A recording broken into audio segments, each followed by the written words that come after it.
2 गोलियां हार्ट में लगी थी, वो क्रॉस में, तो एक बाजू में लगी थी। एक यहाँ से मारा, इधर से निकल गया, दूसरा ये सीने में मारा, तो वहीं गिर गया, मर गया वहीं, उसको छोड़कर वो उधर से भाग गए। सर काटा गया था और हाथ भी बंधे हुए थे, मुंह में रुमाल थी, उल्टा गड्ढे में फेंक दिया था, ऐसी लाश मिली थी। मुझे जिंदगी भर रहेगा कि मैंने कुछ नहीं कर पाया। अब तो रोने के सिवा कुछ नहीं रहा।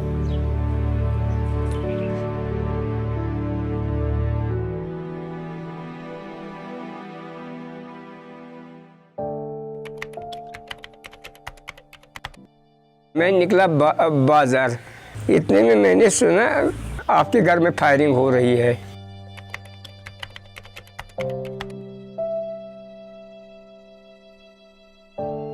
वो दिन जिंदगी का सबसे बुरा दिन था। वो सरपंच था, यहाँ लोगों की खिदमत करता था। कोई बंदा आ गया उसको बिजली के खंभा मांगने, एक तो दिया था पहले। इतने में ही जब वो नीचे आया, उसने कहा भाई को मेरा जूता कहाँ है? उसने कहा उस साइड में है।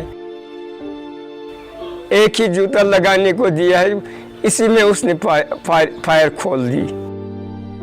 मैं दूसरे यहाँ पे मकान में था, तकरीबन यही 100 फुट की दूरी पे 3 गोलियों की आवाज़ सुनी। मुझे लगा ये पटाखे हैं, तो उसके बाद मुझे दूसरे भाई की मुझे चीख सुनी जी।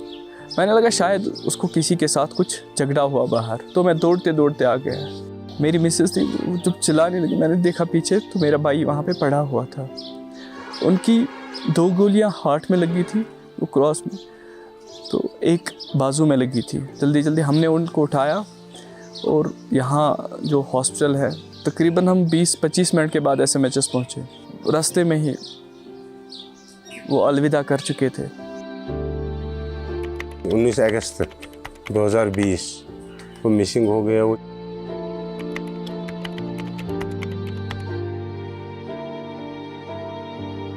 शाम तान वुचान, ये 2 बजे बग दुह 2 बजे गो फोन बंद, शाम तान वुचान, पगह तह वुचान, कलगह तह वुचान।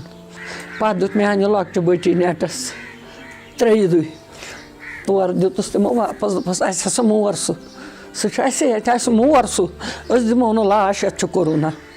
फिर 8 दिन के बाद हमें लाश मिली है। उसके साथ बहुत बड़ी सलूक हुआ था। जूते लगाए हुए थे, मुंह के बल उसको लिटाया गया था, उसको इधर से काटा गया था, सर काटा गया था और हाथ भी बंधे हुए थे, मुंह में रुमाल थी, उल्टा गड्ढे में फेंक दिया था, ऐसी लाश मिली थी। फिर हमने 8 दिन के बाद उसको वापस लाया घर। 9 दिन में 9वें दिन फिर हमने दफन किया उसको। 9 दह गो 9 रोज हस्पताल मजे चढ़म तमिस पलो, कमल वल सूझम योर, पलो लगे तपर तम तम खून जम तक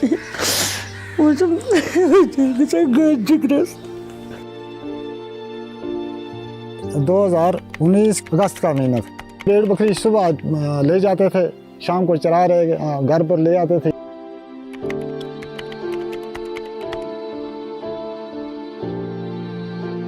चार बंदे थे, वो उन्होंने मुंह बांधा हुआ था, हथियार चारों के पास था। उन्होंने बोला आपका डैडी कहाँ? मैंने बोला डैडी दूसरी जगह है। वो इंतज़ार करने लगे वहीं। जब मेरा डैडी वापस आया तो उन्होंने उसको लिया, यही बोला कि हम आगे लेंगे आपको, वापस छोड़ देंगे। तो फिर जब वो लोग चले गए तो डैडी नहीं आया वापस। पूरा दिन गुजर गया, देखा मंजूर नहीं आया। फिर वहाँ के आगे और डेरा था बकरवालों का, वहाँ तक पहुँचे तो उन्होंने बोला यहाँ लाया था, उसको बांधा हुआ था।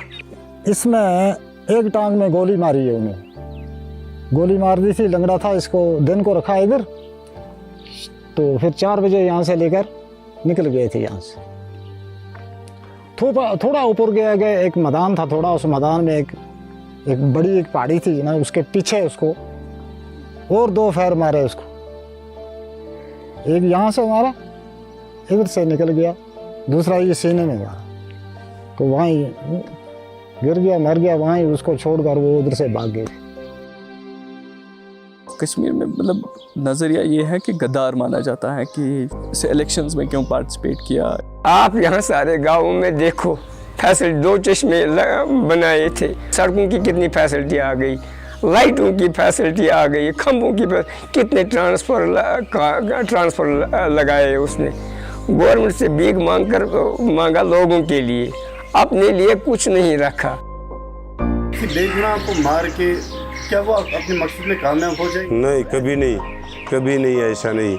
हमारा इस्लाम हमें सिखाता है, हमें नरमी दिखाना है, इस्लाम दिखाना है, इस्लाम कितना सच्चा है, इस्लाम कितना पीसफुल है। हमें सर झुका के चलना है, दिखाना है हम मुसलमान हैं। ये बंदूक उठाने से थोड़े ही मुसलमान हो जाता है आदमी, किसी को मारने से, चाहे वो हिंदू हो, मुस्लिम हो, सिख हो, ईसाई। इससे जहाद नहीं है। जहाद है किसी गरीब को मदद करना, किसी बीवा औरत के सर पे हाथ रखना, किसी विधवा बहन को हेल्प करना, किसी गरीब की मदद करना। जिस तरह हमने उनको इस तरह गोद में रखकर इस तरह पाला खिलाया, आज उनका काम था हमें इस तरह बैठना, उठाना, खिलाना, संभालना उनका काम था जी। तो बदनसीब हम ही थे, हमारे से पहले वो ही चले गए। मुझे ज़िंदगी भर रहेगा कि मैंने कुछ नहीं कर पाया। अब जी नहीं लगता है, न कहीं दिल लगता है, न अंदर दिल लगता है, न बाहर दिल लगता है। जिसका साया उठता है उसी को पता चलता है